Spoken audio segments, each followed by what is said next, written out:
Je m'appelle Thomas Messias, je suis un homme blanc, cisgenre, hétérosexuel, et je tiens à vous annoncer que je ne serai pas candidat aux élections législatives 2022. Désolé. Vous écoutez Mansplaining épisode 88 pour une politique d'un autre genre. Un podcast Slate.fr.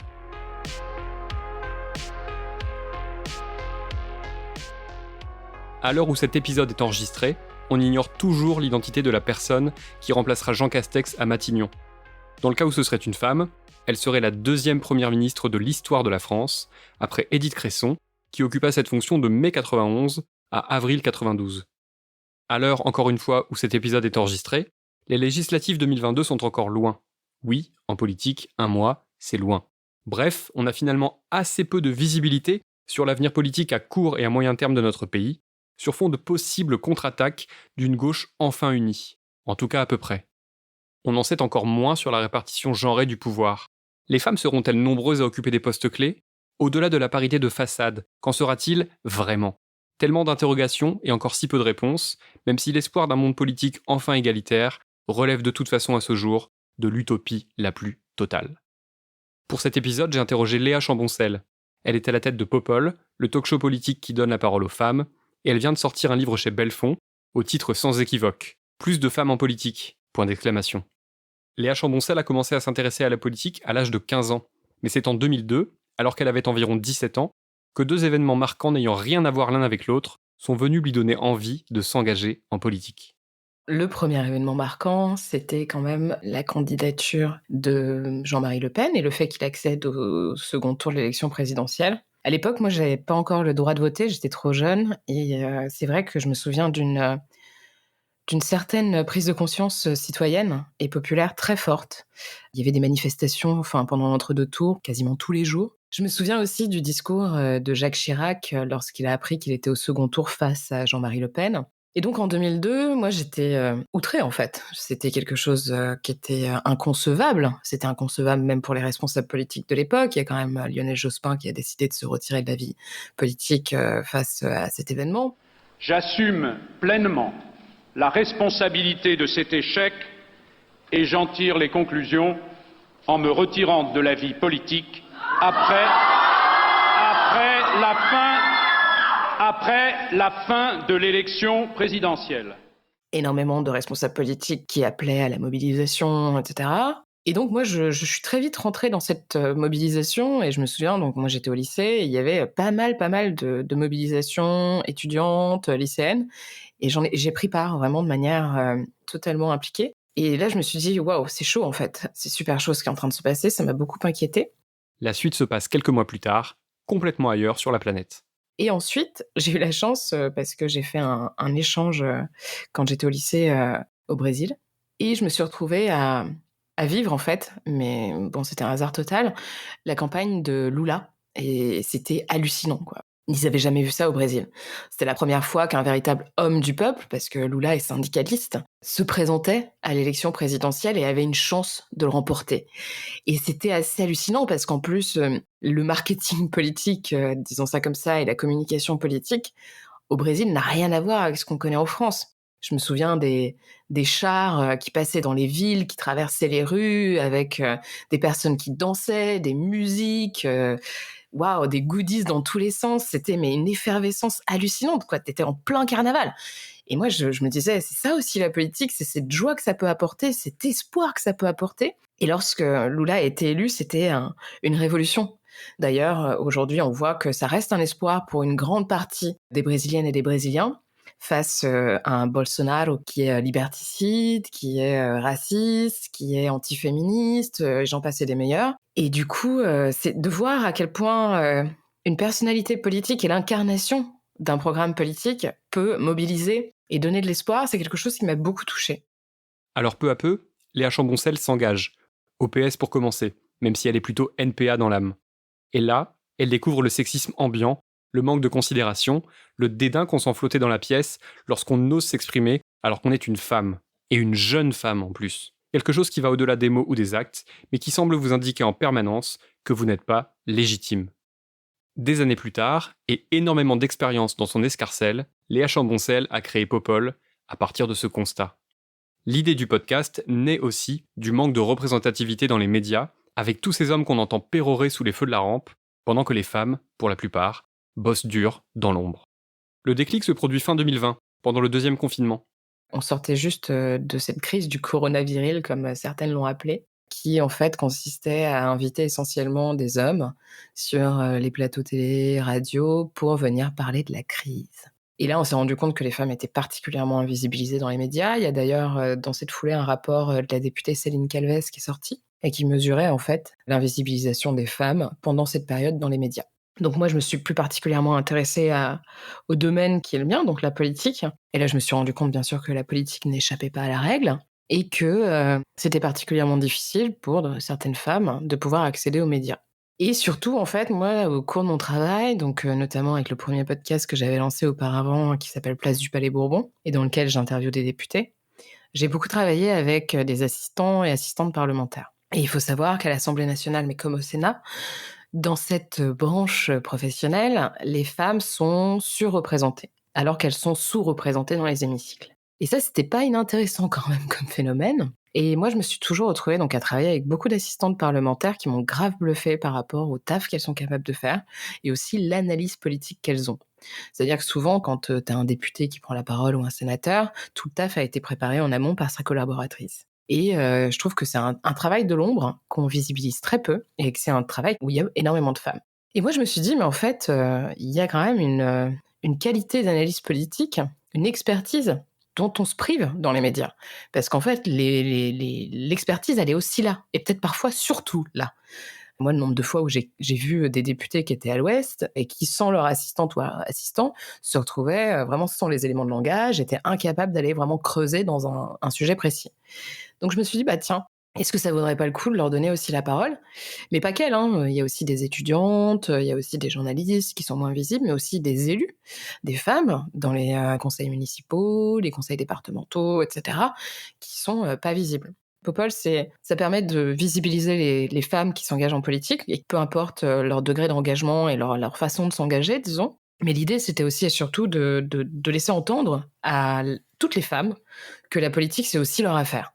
Et qu'elles sont légitimes, quoi qu'il en soit, quel que soit leur background culturel, social, etc. Elles sont légitimes à parler de politique, parce que la politique, c'est l'affaire de tous et de toutes, et ça régit notre quotidien, et on a toutes et tous notre mot à dire. Surtout dans une démocratie qui est censée être représentative. La représentativité, une question essentielle qui semble aller de soi, et pourtant. Léa Chamboncel souligne l'importance des role models et le si long chemin qu'il reste à accomplir sur ce point, comme le prouve encore, chaque jour, l'actualité politique. Il est nécessaire que des femmes, des jeunes filles, puissent se projeter en se disant « Ouais, en fait, moi aussi, je peux. Moi aussi, j'ai des exemples qui me disent que c'est ma place aussi. » Ça, c'est super important. Et la question du pouvoir, quand cette phrase est assez intéressante parce que ça renvoie à la question du plafond de verre, de toute évidence, qui est une réalité dans beaucoup de domaines professionnels pour les femmes, mais plus particulièrement en politique, là où on est quand même dans un milieu excessivement codifié où les hommes évoluent entre eux depuis des millénaires sans trop de se soucier de la nécessité d'ouvrir ce domaine à d'autres personnes. Et en fait, tu te rends compte que bien que les lois, par exemple, sur la parité aient fait avancer les choses, clairement, je veux dire, en nombre, les femmes sont davantage présentes. Encore qu'on n'est vraiment pas à l'équilibre. Hein. Je rappelle qu'aujourd'hui, l'Assemblée nationale, c'est que 38% de femmes. Ces derniers jours, on a eu deux photos intéressantes qui circulent sur les réseaux sociaux et dans les médias. Tu as la photo du mouvement pour les législatives lancé par la majorité présidentielle, où tu as Édouard Philippe, Richard Ferrand, Stanislas Guerini et François Bayrou. 4 hommes. Et le mouvement de l'Union de la gauche, tu as Julien Bayou, Olivier Faure, Jean-Luc Mélenchon et Fabien Roussel. 4 hommes aussi. Et ça, c'est quand même assez inquiétant, alors qu'il y a des partis qui se gargarisent d'investir des femmes, de les faire monter, etc. Et c'est plus particulièrement vrai pour La République En Marche ou encore la France Insoumise. Donc oui, effectivement, il y a certaines femmes qui sont arrivées à monter et qui ont pu obtenir un certain nombre de responsabilités, ça c'est certain. Mais aujourd'hui, sur l'affiche, qui négocie, qui sont à la tête des mouvements pour les négociations, eh bien, ce sont des hommes. Chasser le tout masculin, il revient au galop. La démonstration de Léa Chamboncel est imparable. On s'apprête à vivre des législatives placées sous le signe de l'affrontement entre des hommes et des hommes. En réalité, malgré les bonnes intentions de façade, Il n'y aura pas de changement concret et durable si les hommes politiques ne font pas l'effort de laisser leur place et de se mettre en retrait. Dans le passage qui va suivre, on cite l'exemple assez édifiant de l'insoumise Mathilde Panot, qui explique dans le livre de Léa Chamboncel de voir beaucoup à Jean-Luc Mélenchon, lequel en 2017 l'a imposée en tant que vice-présidente du groupe LFI à l'Assemblée nationale, alors qu'elle n'avait encore que 28 ans. Elle en est d'ailleurs devenue présidente en octobre 2021, lorsque Mélenchon lui a laissé la place pour se consacrer à sa campagne présidentielle. Ce milieu est tellement gangréné par les hommes. En fait, il repose tellement sur les hommes que pour le moment, effectivement, on est obligé de reposer sur eux. Et si eux ne jouent pas le jeu de permettre à des femmes féministes, j'insiste, de pouvoir accéder au pouvoir, ne les aident pas dans cette logique, ça n'arrivera pas. Ou ce sera très compliqué. En fait, on se rend compte que les hommes qui se gargarisent, encore une fois, de laisser la place aux femmes, etc., leur donnent souvent le rôle de second. Mélenchon, il aurait pu dire « ce sera Mathilde Panot la présidente du groupe. Et moi, je serai vice-président. » Non, ça a été lui le président, et Mathilde Panot a été vice-présidente. Alors oui, Mathilde Panot est devenue présidente du groupe, mais 3 mois avant la fin de la session parlementaire. Il y avait quasiment plus rien qui se passait. Et tout le monde se disait « ah, c'est la première, si jeune, à être présidente de groupe, etc. » Mais je pense que ça aurait valu le coup qu'elle soit présidente de groupe dès 2017, en fait. Et là, oui, on aurait pu parler d'une véritable ascension, du fait qu'il y ait un homme qui décide de laisser sa place au profit d'une femme et au profit d'un engagement politique fort. Je parle de Jean-Luc Mélenchon, mais c'est valable pour plein d'autres personnes. Et autant te dire que La République En Marche, c'est quand même, ils sont assez coutumiers du fait. Pour dire, on a investi plein de femmes pour les élections législatives, etc. Là, oui, il y a du monde. Et quand il s'agit de nommer une femme à la tête du groupe parlementaire, à l'Assemblée nationale, là, ça les dérange un peu. La question qui suit est volontairement naïve. Pourquoi faut-il plus de femmes en politique, au juste ? Les femmes représentent plus de 51% de la population. Il n'y a aucune raison qu'elles ne soient que 38% à l'Assemblée nationale. Aucune raison valable, objective, aucune. Ensuite, il y a aussi cette question de la nécessité de sortir des codes virilistes du pouvoir, qui est quelque chose de très ancré en France. On est dans un régime politique qui implique énormément de verticalité dans la façon de gouverner, qui implique énormément d'exclusion, en réalité. Et il est nécessaire, à mon sens, de sortir, en fait, de ces codes virilistes. Et c'est pas en investissant 2, 3, 4 femmes qu'on en sortira. Parce qu'en fait, tu te rends compte que si les femmes sont peu nombreuses dans une assemblée d'hommes, elles auront, de manière assez stratégique et naturelle, tendance à reprendre les codes de cette assemblée pour pouvoir s'y maintenir. Et ça, c'est une réalité.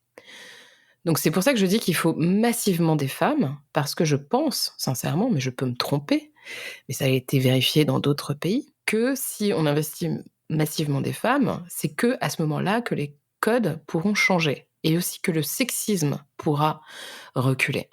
Ça, c'est un exemple que m'a donné Laurence Rossignol. Laurence Rossignol a participé à un des premiers conseils des ministres où les femmes et les hommes étaient représentés à 50 et 50%. Et elle me disait que, à cette occasion, l'un des ministres autour de la table avait fait une remarque sexiste, en mode blague. Sauf qu'en fait, toutes les femmes qui étaient autour de la table, donc 50% des personnes représentées ce jour-là à cette réunion, se sont retournées vers lui en lui laissant entendre, mais juste avec des regards, que ce n'était pas possible. Il n'y a plus de remarques sexistes au cours des conseils des ministres qui ont suivi. Mais ce n'est pas tout. Si on peut aller encore un peu plus loin, je pense qu'il est fondamental aussi d'investir des personnes qui sont des militantes, en fait, et des militantes féministes, intersectionnelles, qui sont là pour véritablement bousculer l'ordre établi. Donc je pense qu'il est fondamental de créer des ponts entre l'investissement féministe sur le plan activiste et associatif militant, disons, et la sphère du pouvoir. Parce que je pense que ces militantes féministes ont tout à apporter, en fait, à la politique et aux combats, en fait, sociaux que l'on doit mener aujourd'hui contre les discriminations et pour une société plus juste, plus égalitaire, plus horizontale. En revanche, il n'est pas souhaitable que n'importe quelle femme accède au pouvoir. Suivez mon regard. Certaines d'entre elles défendent avec vigueur des valeurs totalement patriarcales, et leur programme ne semble se soucier de la cause des femmes que dès qu'il leur permet par exemple de pouvoir brocarder un peu plus les musulmans. Placer de telles femmes au pouvoir, c'est évidemment contre-productif. C'est contre-productif parce qu'en plus, ça envoie un message, erroné. Ça envoie, le message qui nous laisse entendre, «Ah bah super, il y a plus de femmes, qui vont, pouvoir, porter, certainement les combats féministes, en fait». Sauf que c'est pas évident qu'une femme soit féministe.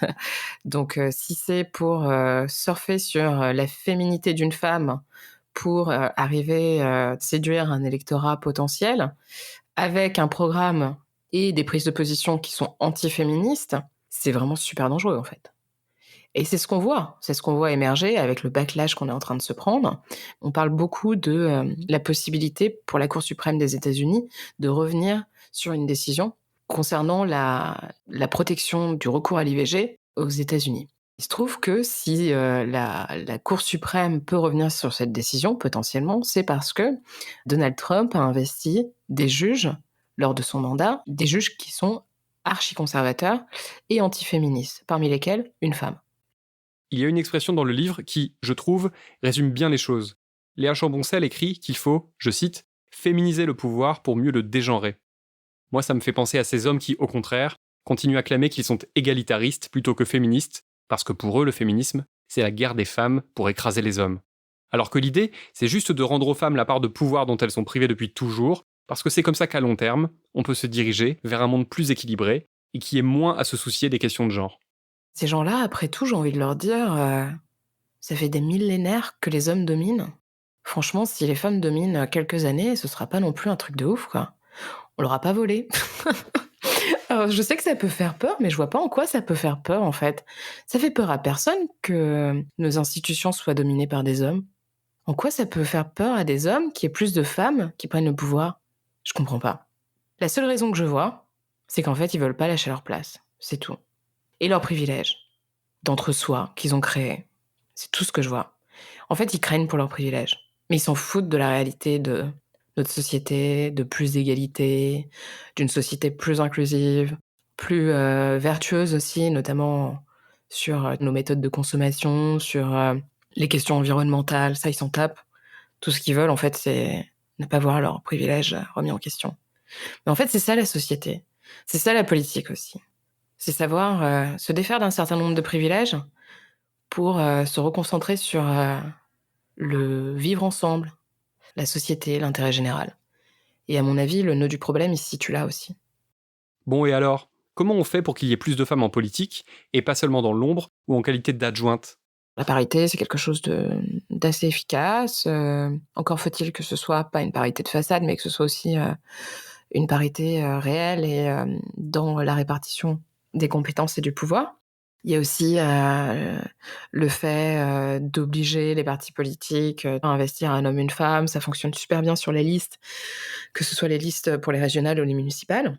Ça fonctionne moins bien pour, les législatives parce qu'en fait, le résultat, c'est que tu peux quand même déposer, tes listes et tes candidats et investir, mais si tu es pas à 50 de femmes et 50 d'hommes, en fait, tu as des réductions sur, les financements publics. Donc tu payes un semblant d'amende en quelque sorte. En revanche, sur les municipales et les régionales, typiquement, ça fonctionne assez bien parce que si tu as pas une liste parfaitement paritaire, tu ne peux même pas l'enregistrer en préfecture pour, présenter. Donc ça, déjà, c'est relativement efficace. Mais en réalité, tu peux inventer un millier de solutions, mais tant qu'il y aura pas de volonté politique réelle et forte derrière tout ça, ça ne changera pas. On se débrouillera toujours pour contourner les règles. Et c'est ce que font les partis politiques aujourd'hui. On va investir des femmes, ouais, on va en investir peut-être 50%, mais ces femmes-là, on les mettra très certainement sur des circonscriptions qui ne sont pas gagnables. Donc tant qu'il y aura pas de volonté politique forte, affirmée, les choses ne changeront pas. Pour conclure, Léa Chamboncel a lancé une campagne de financement participatif autour de Popol, et j'avais envie qu'elle nous raconte l'objectif de cette campagne, parce qu'il ne s'agit pas juste de gagner de l'argent en enregistrant son podcast et de vous filer un tote bag en échange.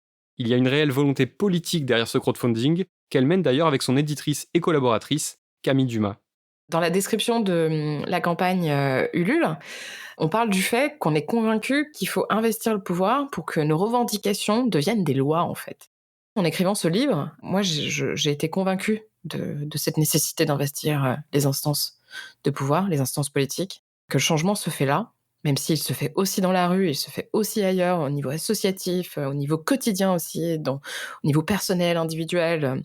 À la fin du livre, en fait, on s'est dit: «Bon, peut-être que ce livre va permettre de changer les choses et ce sera chouette» et je pense que, peut-être un peu, hein, en tout cas, ça peut créer des vocations, comme le podcast d'ailleurs, qui a déjà créé des vocations et en fait, on s'est dit qu'il fallait aller encore plus loin. Avoir une newsletter où on présente les nouvelles, en politique, mais avec un regard, très féministe. Faire de la vulgarisation politique aussi, c'est fondamental, à destination, des femmes et des féministes qui pourraient être intéressées par ce média, mais aussi, bien sûr, des hommes et plutôt féministes dans ce cas. Faire en sorte aussi de mettre en place une association pour, promouvoir, l'engagement féministe, en politique.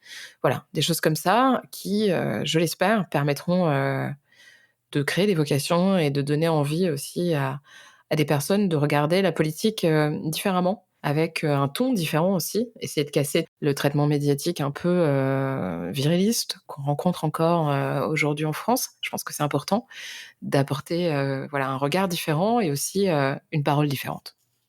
Il y a une 50aine d'épisodes de Popol à écouter sur toutes les plateformes de podcast. Quant au livre Plus de femmes en politique, vous le trouverez sans mal dans toutes les bonnes librairies.